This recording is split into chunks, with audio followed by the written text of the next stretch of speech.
Now, the case against Bradley Manning was simple. He made public through WikiLeaks the biggest trove of classified information ever in American history, in defiance of his military oath and the law. He is, the prosecution said, a traitor. The case for him is that the 700,000 files he did not put US security at risk, but did embarrass the US government. He was a young, naive, good-intentioned soldier, a whistleblower, not a traitor. We'll explore both sides of that argument in a moment. But first, what is not in doubt is that a court has found him guilty of most of the charges against him, but not the most serious, and he can expect to spend the rest of his life behind bars. Rajesh Merchandani reports. 6, Crazy Horse 18, have 5 to 6 individuals with AK-47s. Request permission to engage. This footage was never meant to be seen by you or me. It's from Baghdad, 2007, when a US air crew killed a dozen people, including 2 journalists. Come on, fire! It came to light in the biggest leak of classified information in US history, including almost 500,000 pages of war reports from Iraq and Afghanistan, and 250,000 State Department cables. Among the revelations, we learned that in 2009, America's ambassador in Kabul described Afghan President Hamid Karzai as a paranoid and weak individual, that the US planned to spy on UN Secretary-General Ban Ki-moon, and that logs from the Iraq War suggested 15,000 more civilian deaths than the US government had acknowledged. Prosecutors and many of his countrymen called the young soldier Bradley Manning a traitor. His supporters said he was a naive but well-intentioned whistleblower. He himself admitted 10 of the charges against him, saying he wanted to expose the true cost of war and start a debate about US foreign policy. Today, in the courtroom at a military base in Virginia, 25-year-old Manning gave no reaction as the verdicts were read out by the military judge. Manning was convicted of 20 out of 22 charges, including 6 under the Espionage Act. But crucially, he was acquitted of the most serious charge of aiding the enemy, which he always denied. Prosecutors said he helped America's enemies because files he leaked were allegedly found on disks at Osama bin Laden's compound. The fact that Bradley Manning was found not guilty of aiding the enemy might be interpreted to embolden future whistleblowers. I'm not sure that will be the case, because it's important to remember that Bradley Manning is not out of the woods yet. He still faces about 1.5 centuries in prison.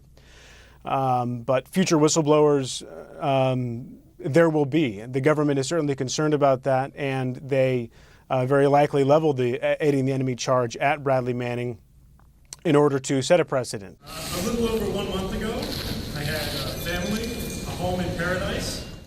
So I wonder what he's thinking now. Edward Snowden, the US spy who leaked his government's clandestine surveillance of civilians, and who's now in his 6th week here in a transit hotel at Moscow's airport, seeking asylum somewhere in the world.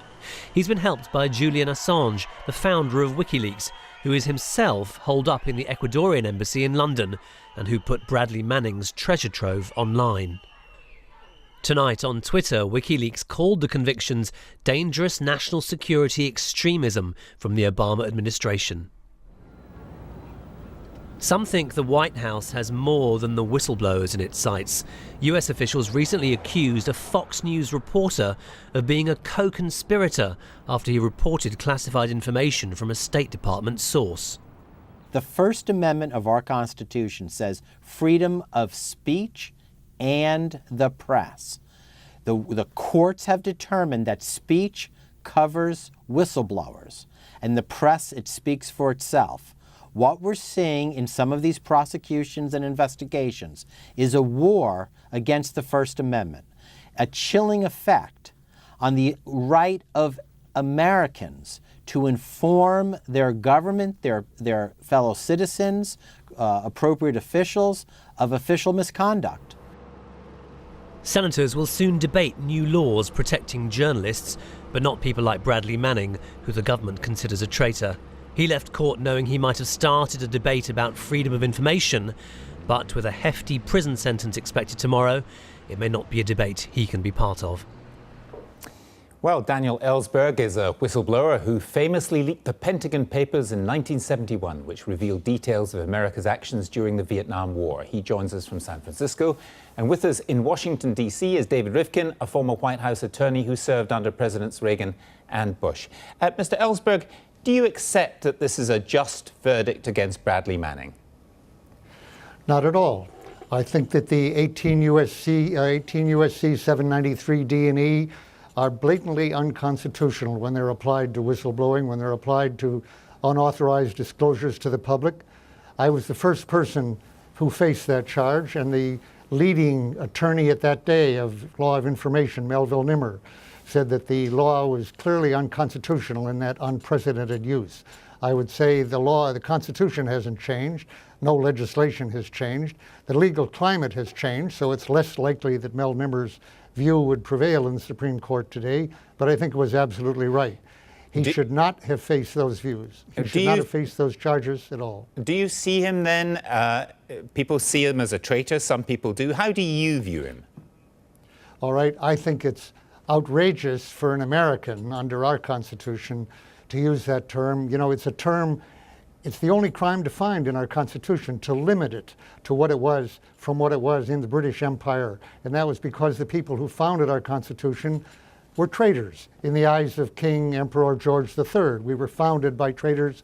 They didn't want a sedition law that would say that criticizing the king or the government was in itself treasonous, and they made the Constitution that way. Therefore, Bradley Manning was not charged with treason formally. He couldn't have been, because our definition of the Constitution says to be charged with that, you have to adhere to the enemies of the United States, and it's obvious that he did not adhere to the Taliban or Al-Qaeda any more than I adhered to the Viet Cong, whatever. Nevertheless, the prosecution permitted itself to use that term slanderously in its closing argument the other day. Well, I think that was outrageous. Let me bring in Mr. Rifkin. Mr. Ellsberg has compared Bradley Manning to basically the founding fathers of the United States of America. To put it bluntly, it's rubbish. Yes, there's a technical definition of treason in the Constitution. That's about the only thing that Mr. Ellsberg is right about, that Mr. Manning does not meet. But the notion that espionage laws and other laws that bar unauthorized disclosure of classified information is unconstitutional, overreads the First Amendment, utterly misreads the existing jurisprudence, and it's not worth, frankly, debating, because that's a bit of an esoteric subject for American constitutional lawyers. Well, I'm not a lawyer. I'm not a lawyer, but I was the first person charged with that, and Mr. Rifkin doesn't know what he's talking about. Okay, gentlemen, one at a time. Mr. Rifkin. Mr. Rifkin. Yes. If I can talk about it hadn't been for Bradley Manning, we would not have found out all those details of the mistreatment of Iraqi prisoners. That is something which may be embarrassing to the United States, but surely that is something the people of the United States would wish to know.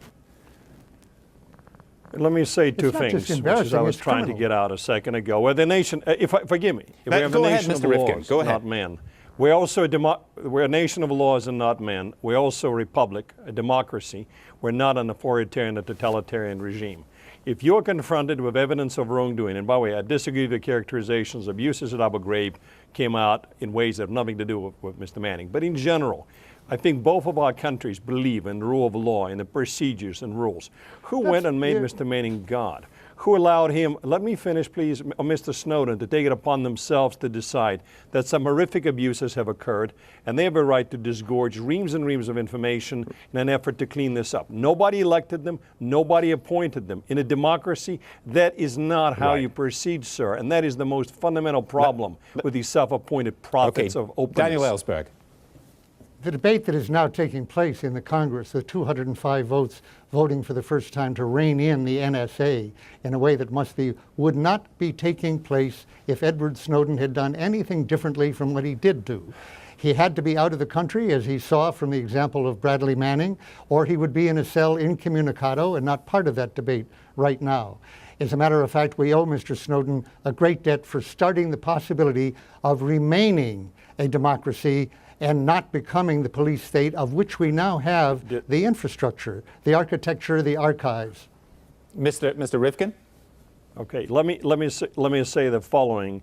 The essence of American constitutional order, and for that, an order of any democracy, is that processes, procedures matter more than specific policy outcomes. Even if you take Mr. Ellsberg at his word that we somehow became a fascist totalitarian state, suppressing this and that, which is rubbish in my opinion. Even if that were true, even if it were true, but horrific abuses are occurring, which they're not. This is not the right way to proceed. Our Constitution, the Bill of Rights, separation of powers, is essentially about how we as a body politic, as a society, deal with problems. Having individuals break their oath and take it upon themselves.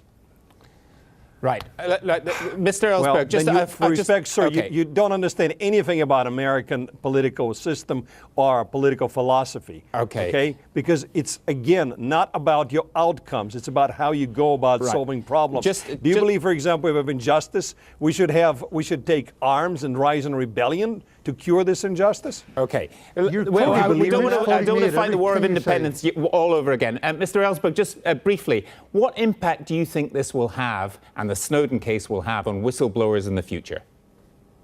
Well, I'm very encouraged by the fact that there is at last the discussion taking place in the Congress for the first time on the fact that the reforms instituted by the Church Committee have failed.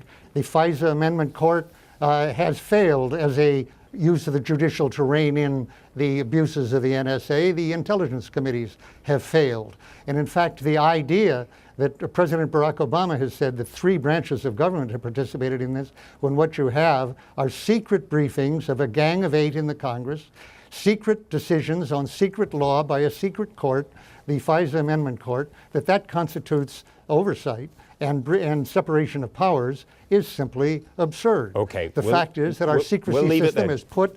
Gentlemen, I'm sorry, we've run out of time. Thank you both very much. Thank you.